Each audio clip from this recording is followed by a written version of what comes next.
Hi, welcome to Governance Bites. I'm Mark Banicevich, and today I am very lucky to spend time with Philip Whitmore. Philip, great to see you again, mate. Good to see you. It's been ages. It has been a very long time. Philip is one of New Zealand's leading authorities on cybersecurity. He's a partner at KPMG and he specialises in cybersecurity. He's also a member of the Chartered Institute of Accountants of Australia and New Zealand, and he's convener of the IT Special Interest Group. Lots of experience in internal audit, IT risk management, controls assurance, all that kind of stuff, right? So you've been in this game for a long time. I have. And normally I don't tell people I'm an accountant because they switch off. Yeah. People have a funny perception of what accountants are, and albeit I'm an accountant, I don't do accounting anymore. No, it's been 27 years now of cybersecurity. 27 years in cybersecurity? 1997 I started cybersecurity. Wow. Just means I'm old. So cybersecurity is the topic du jour. We're going to talk about cybersecurity and its relationship with director responsibility. My first question for you, when we talk about cybersecurity, what sorts of attacks and breaches what is this whole cybersecurity thing? Look, I think sometimes we talk about cybersecurity, we think there's hackers going to hack into our systems. That's part of it, but that's probably not full of it. When we talk about cybersecurity, we're talking about anything that can impact your confidentiality of your system's data, the integrity of your system's data, or the availability of your systems and data. So those threats that can impact that are quite wide, and they come from inside and outside. So it isn't just about hacking, it's about all sorts of things that we can do that impact that. Certainly hacking is a key risk. That comes from a range of different threats in itself. Mm-hmm. Okay. Cybersecurity is often raised in director surveys as an area of concern. I think it slipped off this year, but in the previous years it's been the sort of top two. What is the magnitude of impact that cybersecurity can have on companies? And we've got some examples. Look, you could be gone tomorrow. An organisation has that potential. So I can think of a law firm that I worked with here in Auckland no longer exists because of a breach they had, and the consequences that had not only on their information systems, they lost all their data, all their communications, everything, but also on the trust that their customer base had. Their customers just went elsewhere essentially. So it can be that big, and we go, well, that's not going to happen to many of us, and it probably hasn't happened to many organisations at the moment. But the consequences are changing. At the moment, we're a non-regulated environment. We have little laws, regulations in New Zealand about that. That's changing. We've always seen that happen in Australia. So Australia now, if you have a significant privacy breach, and that's generally a result of a security breach, now that your fines penalties to be up to $50 million. We're seeing class actions against directors and against senior management happening US, Australia. So the consequences can be almost as big as your imagination can be. And not just big for the firm, but also big for the directors, as you say. Exactly. I mean, I think we've forgotten, because it isn't written down like health and safety is, there's not the words there, but we have a fiduciary duty to protect our organisation, and that includes around cybersecurity. Now, then again, that isn't codified in regulation or legislation yet, but certainly case law overseas is starting to make that clear. And I think many organisations now, most directors' boards do understand that they're responsible, just potentially not what that may mean to them as individuals yet, and that's starting to play out in other parts of the world and will start coming here. Can you expand a little bit on the types of cybersecurity breaches that we're experiencing? Sure. Look, there's a myriad of ones. We have state-sponsored attacks, and we don't tend to think that happens in New Zealand, but it does, and certainly there has been advisories released by the Five Eyes intelligence communities, which makes that quite clear. Particularly even this year, there's been a couple already. So working together, so New Zealand, Canada, Australia, the US and UK, about state-sponsored attacks out from particular countries. I expect we'll see more about that in the media in the near future too. We have opportunists. So if you left home this morning and left your front door unlocked, when you go home tonight, your TV will be missing. If you left your door wide open, your TV will be missing. It's the same thing from cybersecurity perspective. People will attack you just because you're there. We have terrorists, and we tend to think that that doesn't happen in New Zealand, apart from obviously things like what happened in Christchurch. But there have been terrorist cells based in New Zealand using the IT systems of New Zealand organisations to undertake various activities. Basically they've hacked their way in and be able to use those IT systems. So we would, if we thought back to year 2000, Sydney Olympics, a terrorist cell being caught in Mount Roskill here in Auckland. And now we probably, for most of us, forgotten about that, but there was one that was publicised at the time in the media. I won't go into details, but you can imagine what they might have been doing. And again, it's happened multiple times as well.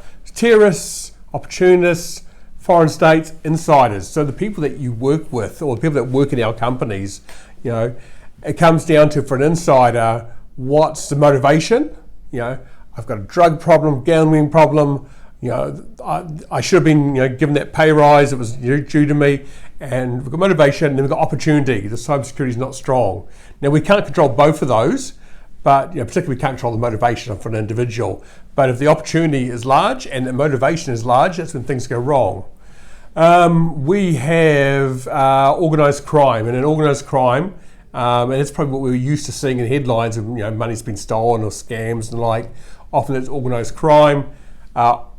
Not normally based in New Zealand, in fact almost never based in New Zealand to date. It's been offshore targeting New Zealanders because we are the soft underbelly. We are the least mature, some of the least aware people that are out there.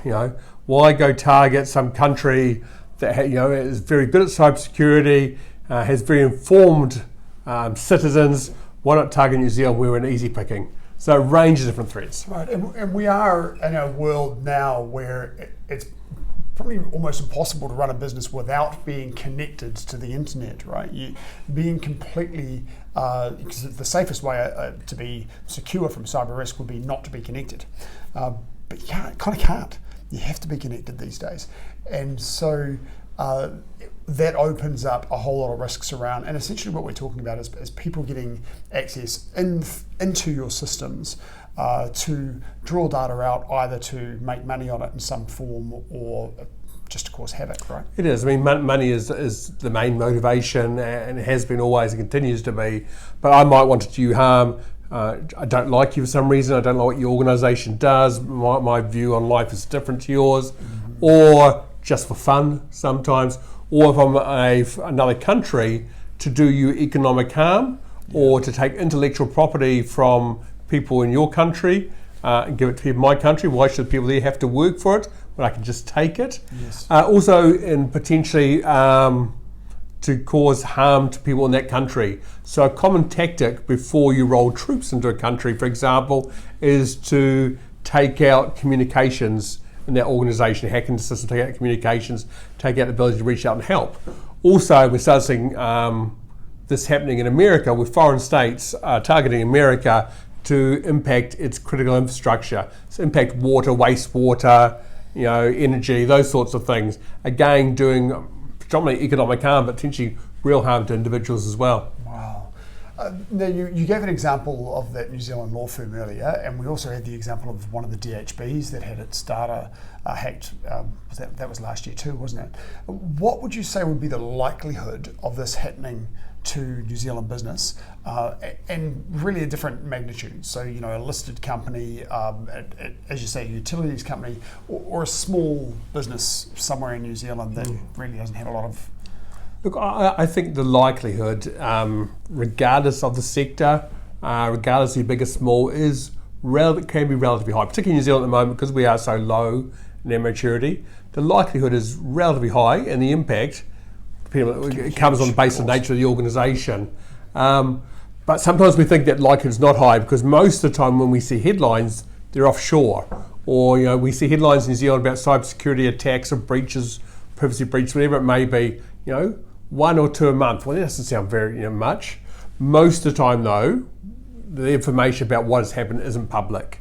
The ones that we see are public tend to be things that they can't control it because it's very public facing. A hospital, people find out. I mean, I walked into the hospital the next day with my mother for some treatment, so it became very obvious that something wasn't quite right. I hit the headlines. So often what we see is the headlines about public sector organisations because they're very public in their nature in terms of interaction with citizens, or we see it about large organisations with large customer bases where it gets impacted, or where the cyber criminals themselves have wanted to embarrass the organisations and just because they're there, or to extort money. So we see a very small piece of what is happening out there. So it's a much bigger problem. It is a much bigger problem. And I think directors understand the size of the problem, but it's challenging about what to do with it.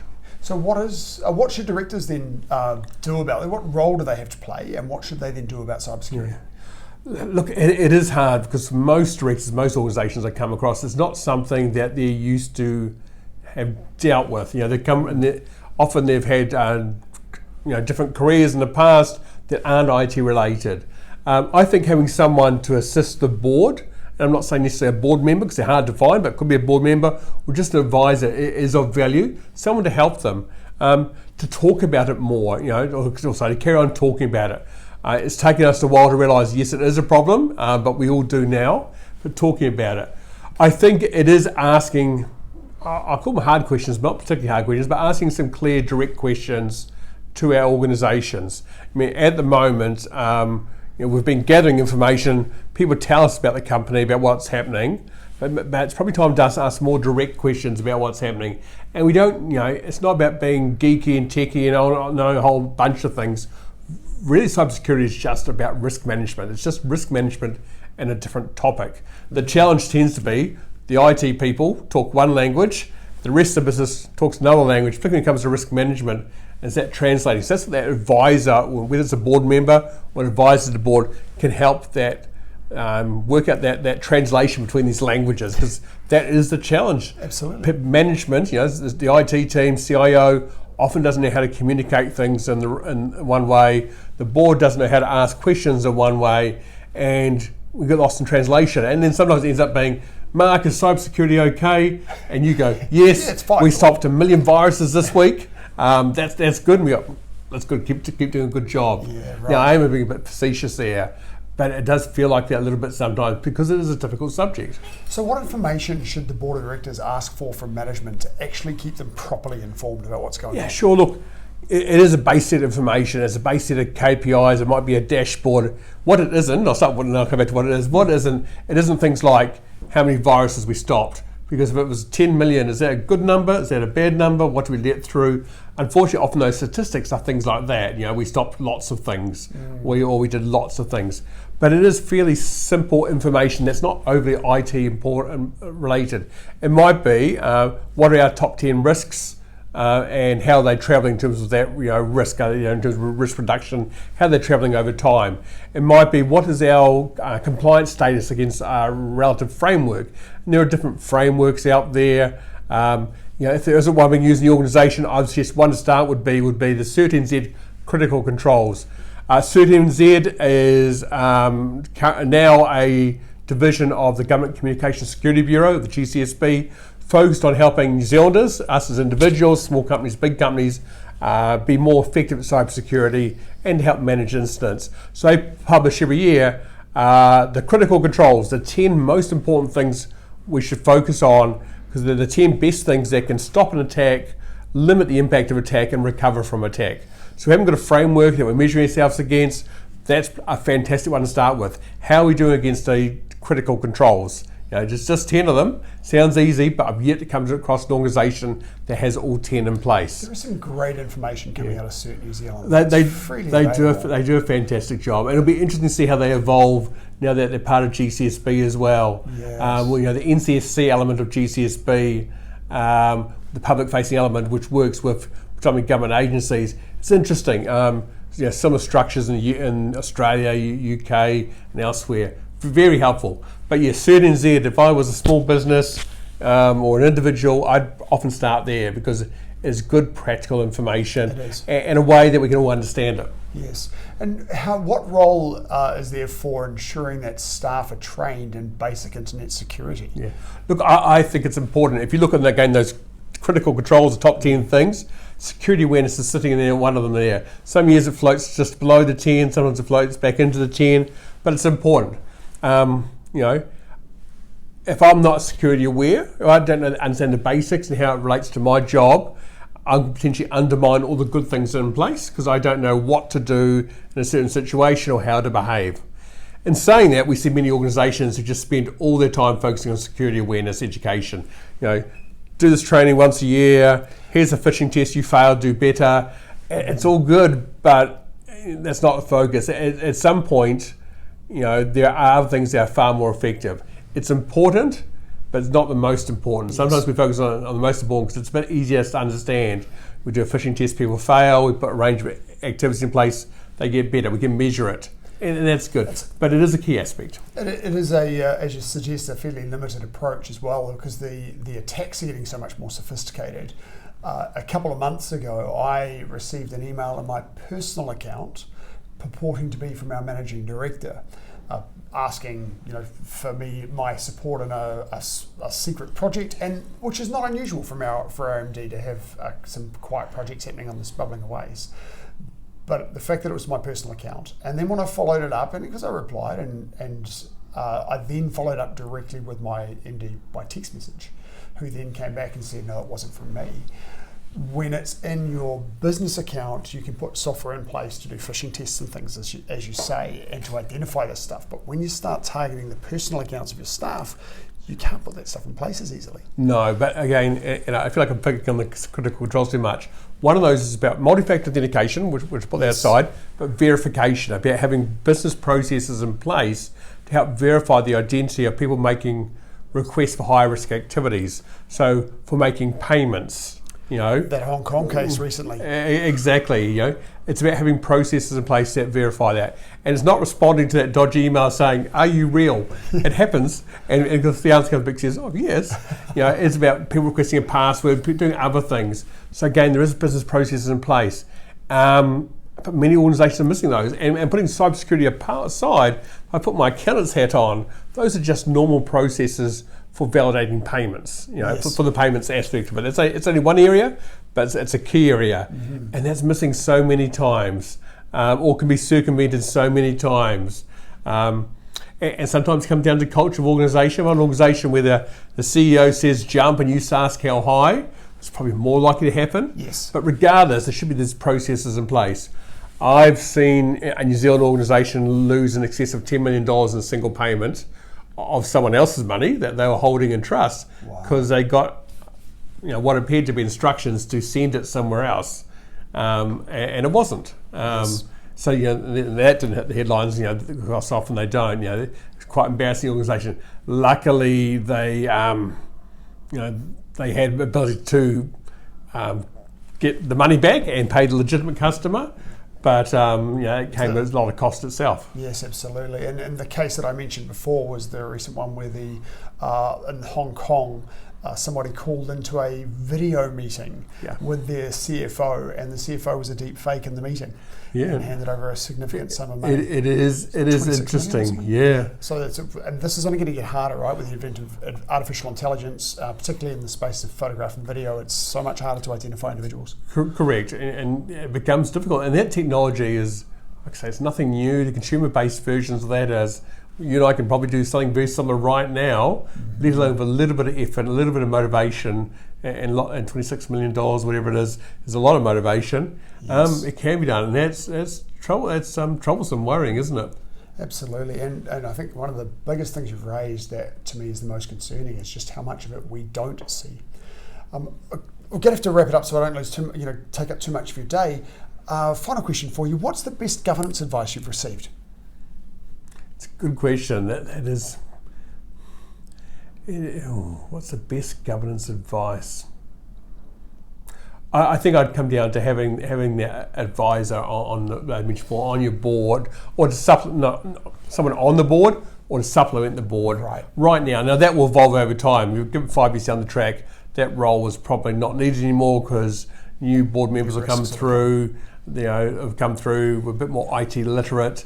But right now, that might be the right thing to do. Right. Hard to find, but certainly worthwhile. And I can probably broaden that out a little bit about all sorts of skill sets, right? If you've got 7 people on a board, you may not have all of the skills required. So taking external advice, bringing an advisor into the boardroom for particular issues, cybersecurity being a key one, is a great way to supplement the skills that sit around the room. It is. Someone on board side, on the board side, not the management side, not saying management versus board, but just someone to give an impartial view, some guidance. Even when a cybersecurity incident happens, someone to help inform the board, to help the decision-making process about what they should be doing and asking and how they should be responding.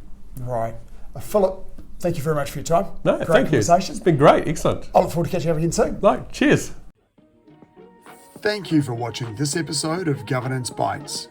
We have more episodes on YouTube and your favourite podcast channel, where I interview directors and experts on various topics relating to boards of directors and governance. We'd love to see you back, and please like, subscribe, and share the videos and podcasts.